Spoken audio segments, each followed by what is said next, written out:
उनके मुख से अपने आप ही भगवान नाम निकलता रहता है, भागवत जी के श्लोक निकलते ही रहते हैं। वो चलते फिरते उठते बैठते ठाकुर जी का स्मरण करते ही रहते हैं। देखिए, एक बात हम आपसे कहें, हो सकता है कई लोगों को हमारी बात अनुचित लगे, पर हम एक बात आपसे निवेदन करना चाहते हैं। कई लोगों को हमने देखा है, कई महापुरुषों को भी हमने देखा है, वो चलते फिरते ये जपते रहेंगे, हाथ में लिए घूमते रहेंगे। छोटी छोटी मनका वाली भी होती है, उसको ऐसे लिए घूमते रहेंगे। जैसी चाय आ जाएगी सो पकड़ के चाय भी पी लेकर हाथ धोके फिर जपते रहेंगे। ये दिखाना नहीं है। 24 घंटे हाथ में माला। हमारे पूज्य पिताजी महाराज कहते हैं, ठाकुर जी उस दिन मिल जाएंगे जिस दिन माला जपते जपते जपते माला छूट जाए, नाम ना छूटे। ये साधन है। साधन 24 घंटे नहीं रहना है हाथ में, नाम होना चाहिए जिह्वा पर। इसके बिना अगर नाम प्रकट नहीं होता है तो कहीं ना कहीं आपकी भक्ति में चूक है। आपको जरूरत पड़ती है, एक साधन मिलेगा तो ही आप नाम जप कर पाओगे। हमारी कई परंपराओं में माला झोली संग रख करके नाम जप करने की वो परंपरा बनी रहे, उसका खंडन नहीं है। पर उस परंपरा से विलग लोग भी कई ऐसे हैं, वो 24 घंटा ठीक है, कथा सुन रहे हैं, माला नाम जप चल रहा है, वृंदावन जा रहे हैं, नाम जप चल रहा है, मार्ग में है, नाम जप चल रहा है, चलता है। पर चलते फिरते उठते बैठते खाते पीते और नाम जप चलते ही जा रहा है, ये इसकी आवश्यकता नहीं है। नाम हृदय में होता है, नाम जिह्वा पर होता है, नाम मन में होता है, वहां चलते रहना चाहिए।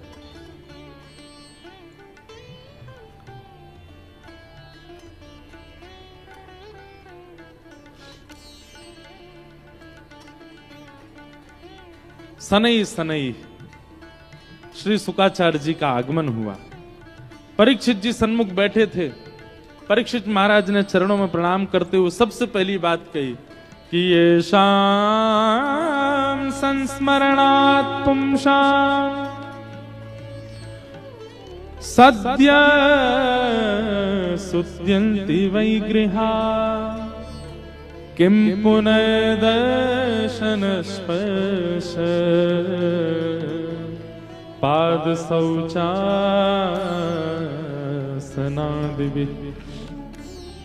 महाराज, मैं आपके चरणों में प्रणाम करता हूं। आप जैसे महापुरुषों का घर बैठकर के स्मरण करने मात्र से पवित्रता आ जाती है।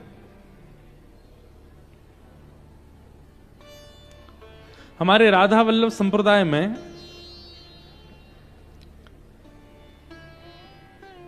सेवक जी महाराज हुए। सेवक जी महाराज, बहुत ध्यानपूर्वक सुनिएगा।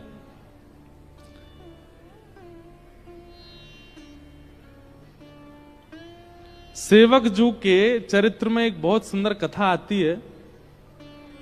देखिए, बहुत ध्यान से सुनिएगा, बहुत बड़ी एक रहस्यात्मक बात है। हमने लिख रखी है एक जगह, इसलिए हम वहीं से देख के बताएंगे। तो श्री सेवक जू महाराज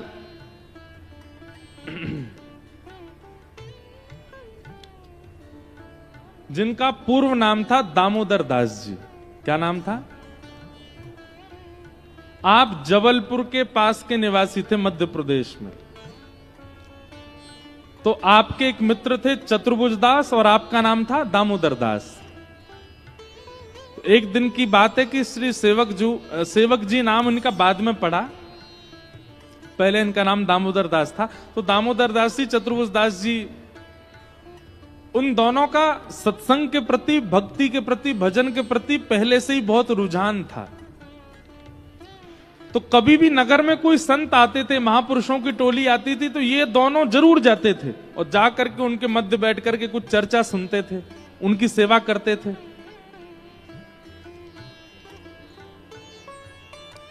एक बार वृंदावन के कुछ संतों की टोली आई और ये दोनों जाकर के चुपचाप बैठ गए, उनकी सबकी चर्चा सुनने लगे। तभी उन महापुरुषों ने ऐसे निकुंज रस का भाव कहा। निकुंज रस किसको कहते हैं? जहां पर रास विलास, जहां पर प्रिया प्रियतम की अंतरंग चर्चाएं, जहां पर मान लीला, दान लीला आदि आदि लीलाओं का चर्चा का प्राकट्य प्रादुर्भाव होता हो, विशेष रूप से रास का भाव जहां प्रकट होता हो, उसको निकुंज लीला कहते हैं। तो जैसे ही निकुंज लीला का उन्होंने वाचन सुना तो दामोदर दास और चतुर्भुज दास दोनों अत्यंत लीन हो गए लीला में, मानो जैसे खो गए हों। और जब होश में आए तो बहुत समय व्यतीत हो चुका था, पर उनको ऐसा लगा अभी 2 ही क्षण निकले हैं। तुरंत उनने उन संत चरणों के चरण पकड़ लिए, बोले भगवान ये जो लीलाएं आप सुना रहे हैं, ये जो भाव आप सुना रहे हैं, इन लीलाओं का, इन भावों का उद्दीपन कहां से मिला आपको, किसने किया?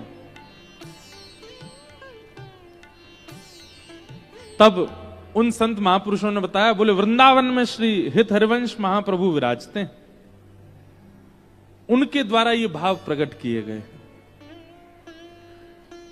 उसी समय चतुर्भुज दास और दामोदर दास जी के चित्त में आ गया कि हम वृंदावन जाएंगे और श्री हितरवंश महाप्रभु के अनुगत्य को स्वीकार, उनके ग्रहण करेंगे। लेकिन किसी कारणवश नहीं जा पाए वृंदावन, बहुत दिन हो गए। एक दिन उन्हीं संतों की टोली फिर आई और फिर से उनसे चर्चा जब सुनी तो चर्चा सुनने के बाद दामोदर दास, चतुर्भुज दास दोनों ने कहा अब हम वृंदावन जाने के लिए तैयार हैं, अब हम जाकर के उनका आश्रय लेंगे। तभी उन संतों में से किसी ने कहा, बोले भैया अब तो बहुत विलंब हो गया। बोले क्यों? बोले महाप्रभु जी तो भगवत लीला में प्रवेश हो गए। हितरवंश महाप्रभु मानसरोवर यमुना पल्ली पार ठाकुर जी का चिंतन करते करते ठाकुर जी की लीला में ही प्रवेश कर गए हैं। ये बात जैसे ही सुनी दोनों व्याकुल हो गए। लेकिन दामोदर दास जी तो इतने व्याकुल हो गए, इतने व्याकुल हो गए, उसी समय ध्यान में चले गए, मानसी में प्रवेश कर गए और महाप्रभु जी का अत्यंत विरह वेदना से चिंतन करने लगे। ऐसा कहते हैं उनका चिंतन इतना प्रगाढ़ था, इतना दिव्य था, इतनी उत्सुकता से महाप्रभु जी को याद कर रहे थे, नेत्रों से अश्रु प्रकट हो रहा था। 1 दिन, 2 दिन, 3 दिन, 4 दिन बीत गए और 3-4 दिन के बाद तभी क्या हुआ, उस जबलपुर के पास के गांव में जहां के वो निवासी थे, अपने आप श्री यमुना जी प्रकट हो गई, वृंदावन की लता गुल्म पत्र प्रकट हो गए, वृंदावन के सुंदर सुंदर देवालय प्रकट हो गए, वृंदावन जैसी सुगंध प्रकट हो गई, वृंदावन के मयूर प्रकट हो गए, वृंदावन के बानर प्रकट हो गए, ब्रजवासी प्रकट हो गए। एक साथ संपूर्ण वृंदावन का अनुभव उनको होने लगा। वे भूल गए कि मैं कहां बैठा हूं, ऐसा लगने लगा मैं वृंदावन में आ गया हूं। और तभी क्या देखते हैं,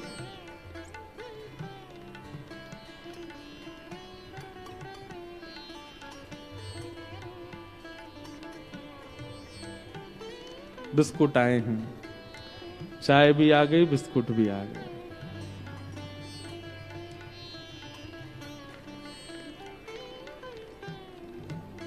और दे के खिसक ली मैया। बड़े भोले लोग हैं भैया। क्या बता रहा था मैं? हैं? वृंदावन। हाँ, नहीं, दामोदर दास जी का वृंदावन प्रकट हुआ।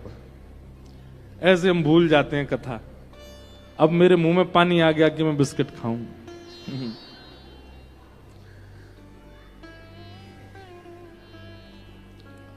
सब कुछ वहीं प्रकट हो गया। और तभी ऐसा पहले भी कई महापुरुषों के साथ हो चुका है और आज भी हुआ है। मैंने एकादों के दर्शन किए हैं जिनके गुरु शरीर से नहीं है, लेकिन फिर भी उन्हीं गुरु से उनको दीक्षा प्राप्त हुई। हितरवंश महाप्रभु प्रकट हो गए, प्रकट होकर कहने लगे, अरे क्यों रोते हो, क्यों इतने व्याकुल हो रहे हो, क्यों इतने विरह भाव में? बोले आप मुझे बिना अपना अनुगत्य दिए अपनी लीला में प्रवेश नहीं हो सकते। आपसे मेरी प्रार्थना है, पहले मुझे अपना अनुगत्य प्रदान कीजिए। महाप्रभु श्री हितरवंश जी ने सदेह प्रकट होकर के और दामोदर दास जी को कृपा पात्रता प्रदान की, उनको दीक्षा प्रदान की। राधा वल्लभी संप्रदाय में उनको दीक्षित किया, राधा नाम महिमा, राधा नाम का मंत्र प्रदान किया। ऐसा संभवतः उस काल में पहली बार हुआ था कि गुरुजी सशरीर पृथ्वी पर नहीं है, लेकिन शिष्य के आर्त भाव से, शिष्य के प्रेम भाव से गुरुजी को आना पड़ा और आकर के दीक्षा देनी पड़ी। और तब उनको दीक्षा प्राप्त हुई।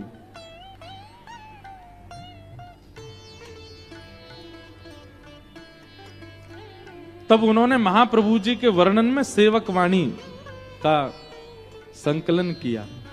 हमारे राधा वल्लभी संप्रदाय में हित चतुराशी जी, 84 जी और सेवक वाणी, इन दो का पाठ होता है।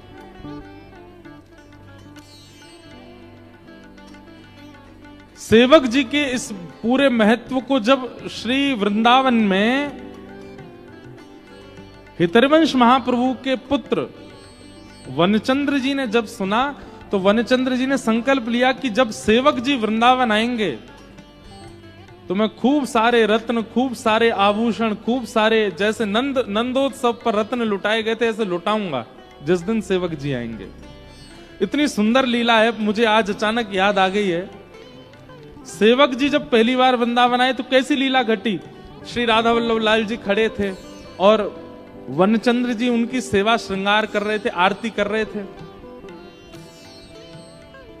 तो सेवक जी जब वृंदावन आए तो सेवक जी ऐसा रूप धारण करके आए, रज आदि लगा करके, बिल्कुल सामान्य से वस्त्र धारण करके कि कोई पहचान ना ले, क्योंकि उनको पता चल गया था कि वृंदावन में ऐसी घोषणा हुई है जिस दिन मैं वृंदावन जाऊंगा उस दिन राधा वल्लभ जी के रत्न कोष से रत्न लुटाए जाएंगे।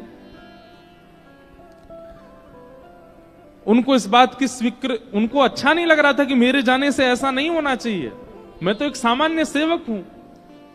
तो सेवक जी जैसे ही वृंदावन आए कोई उनको पहचाना नहीं। राधा वल्लभ जी के मंदिर में आके इतनी भीड़ में ही आके खड़े हो गए, तब भी उनको कोई नहीं पहचाना।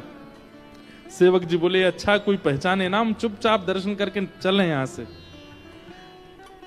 वृंदावन श्री वनचंद्र जी राधा वल्लभ जी की सेवा कर रहे थे, तभी राधा वल्लभ जी अपने नैन की ये पुतलियां हिलाने लगे ऐसे ऐसे।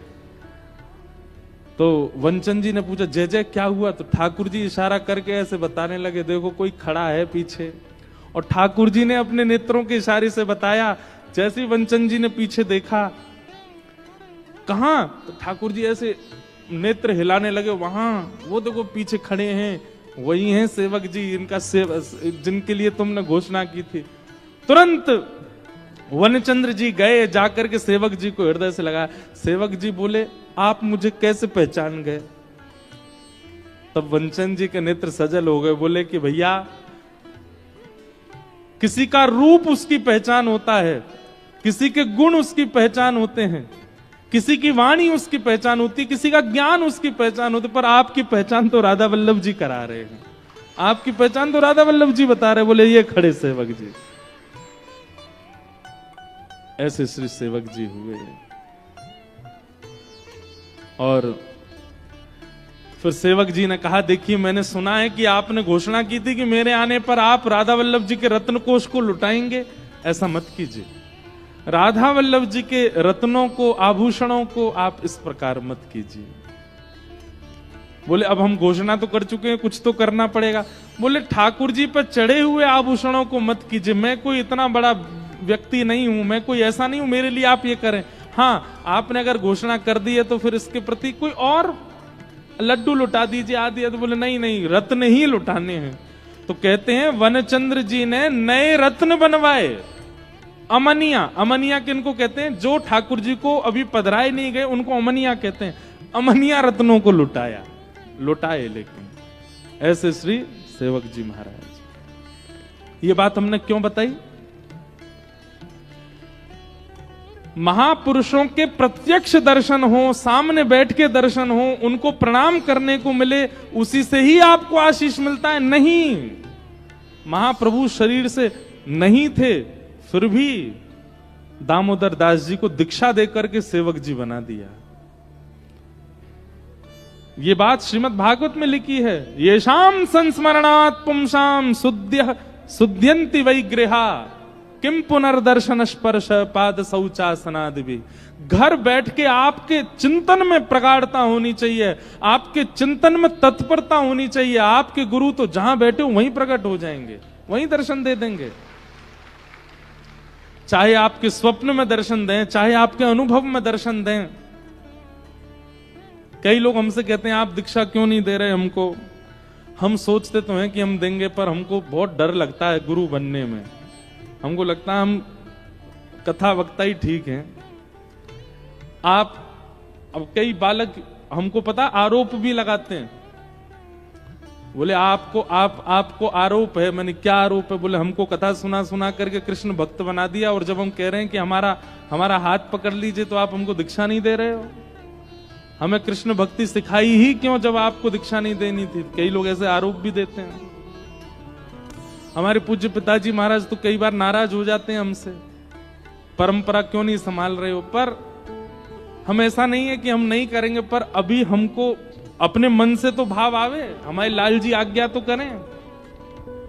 वास्तव में बताएं, चेला बनने में जितना सुख है गुरु बनने में सुख नहीं है। हमारे बाल बाबा महाराज कई बार अस्वस्थ रहते हैं, लेकिन फिर भी यहां देखो कितनी भीड़ लगी रहती है। कई बार बेचारे स्वयं कथा नहीं सुन पाते, क्यों? इतने सब भक्तजन, इतने वैष्णवजन लगे रहते हैं आगे पीछे। और हम लोग, आप लोग देखो कितने आनंद से कथा सुनते हैं। पूरी योजना बनाई महाराज जी ने, महाराज जी नहीं सुन पाते, क्यों? गुरु हैं। लेकिन आज एक बहुत विशेष दिन है महाराज जी। हमारे पूज्य पिताजी महाराज को आज 50 वर्ष पूरे हुए हैं कथा करते हुए। आज उरई में जहां पिताजी की कथा चल रही है वहां उत्सव मनाया जा रहा है, दिल्ली में उत्सव मनाया जा रहा है, वृंदावन में उत्सव मन रहा है। हम लोग भी यहां ऊना में मनाएंगे, आज नंदोत्सव मनेगा। देखो,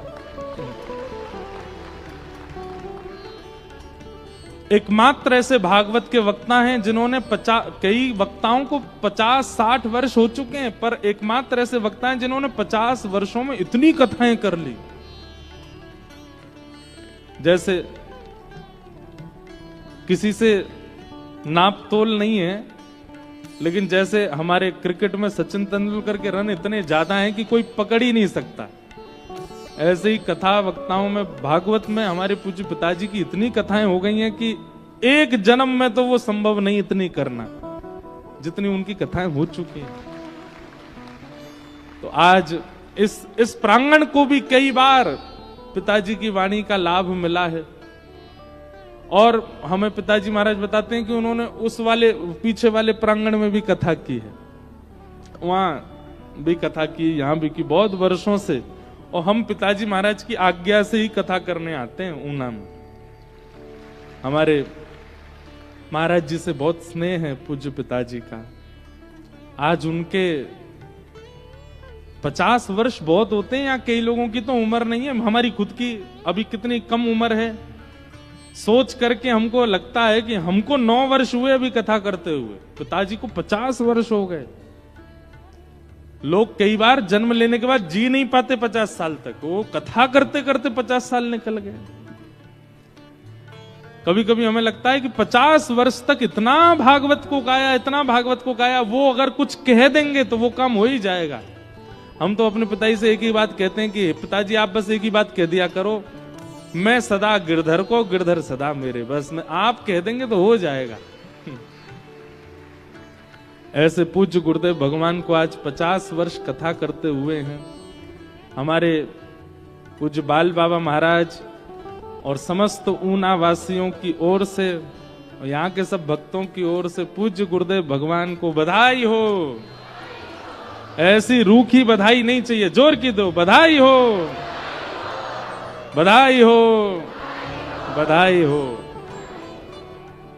तो आपके निष्ठा में, आपके संकल्प में, आपके चिंतन में प्रगाढ़ता हो तो गुरु चाहे कहीं हो प्रकट हो जाएंगे सामने, चिंतन में प्रकट हो जाएंगे, स्वप्न में प्रकट हो जाएंगे।